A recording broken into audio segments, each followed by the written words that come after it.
حضرت عمیر اپنے چند ساتھیوں کے ساتھ عیسائیوں کی گرفت میں آ گئے اور شاہ روم کے دربار میں پیش کیے گئے تو ان کے تمام ساتھیوں کو قتل کر دیا گیا۔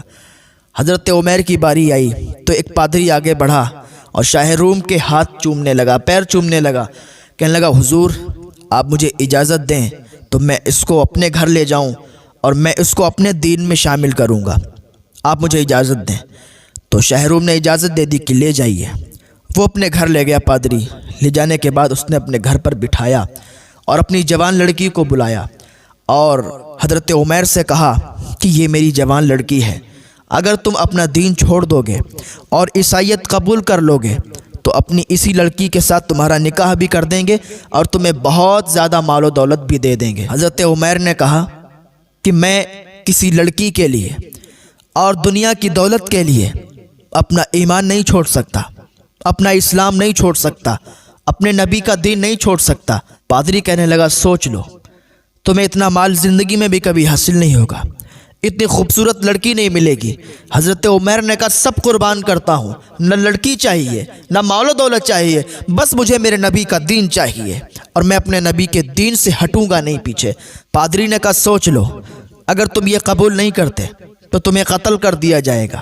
حضرت عمیر نے کہا کوئی غم نہیں، خوشی سے قتل ہو جاؤں گا، خوشی سے اس دنیا سے چلا جاؤں گا، لیکن کسی لڑکی اور دولت کی خاطر اپنا ایمان نہیں بیچوں گا، اپنے ایمان کا سودا نہیں کروں گا۔ ایک رات پادری کی لڑکی نے حضرت عمیر کو ایک باغ میں بلایا اور کہنے لگی مجھے یہ بتاؤ کیا تم مجھے پسند کرتے ہو؟ حضرت عمیر نے کہا نہیں ہم تمہیں پسند نہیں کرتے۔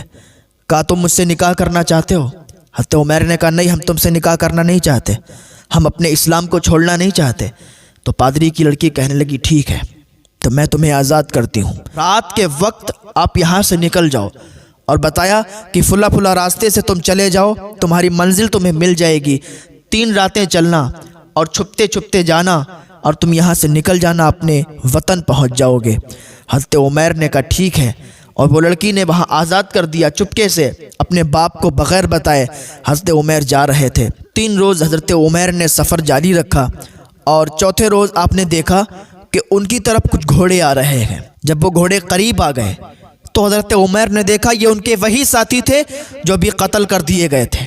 حضرت عمیر نے جب انہیں دیکھا تو ان سے کہا کیا تمہیں قتل نہیں کیا گیا؟ تو وہ کہنے لگے بالکل ہمیں قتل کیا گیا اور ہم اللہ کی راہ میں قتل کیے گئے اور ہم شہیدوں میں شمار کر دیے گئے تھے۔ تو آج اللہ تعالیٰ نے شہیدوں کو حکم دیا کہ حضرت عمر بن عبدالعزیز کا نماز جنازہ پڑھنے کے لیے جائیں۔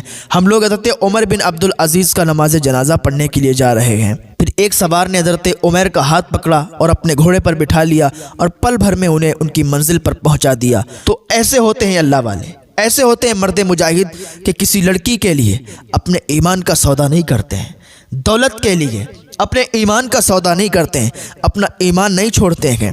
پتہ چلا جو اللہ کی راہ میں قتل ہوتے ہیں ان کا شہیدی میں نام لکھا جاتا ہے، وہ شہید ہوتے ہیں اور شہید کبھی مرتا نہیں ہے۔ اس سے یہ بھی معلوم چلا کہ حضرت عمر بن عبدالعزیز کی کیا شان ہے کہ شہیدوں کو بھی اللہ تعالیٰ نے حکم دیا کہ نماز جنازہ پڑھنے کے لیے جائیں۔ اللہ رب العزت کی بارگاہ میں دعا ہے اللہ ہمیں نیک عمل کرنے کی توفیق عطا فرمائے، اللہ ہمارے ایمان پر ہمیں پختہ عطا فرمائے، مضبوطی عطا فرمائے اور دنیا کی لالچ سے ہمیں دور فرمائے۔ اللہ رب العزت کی بارگاہ میں دعا ہے اللہ ہمیں ہدایت کی توفیق عطا فرمائے۔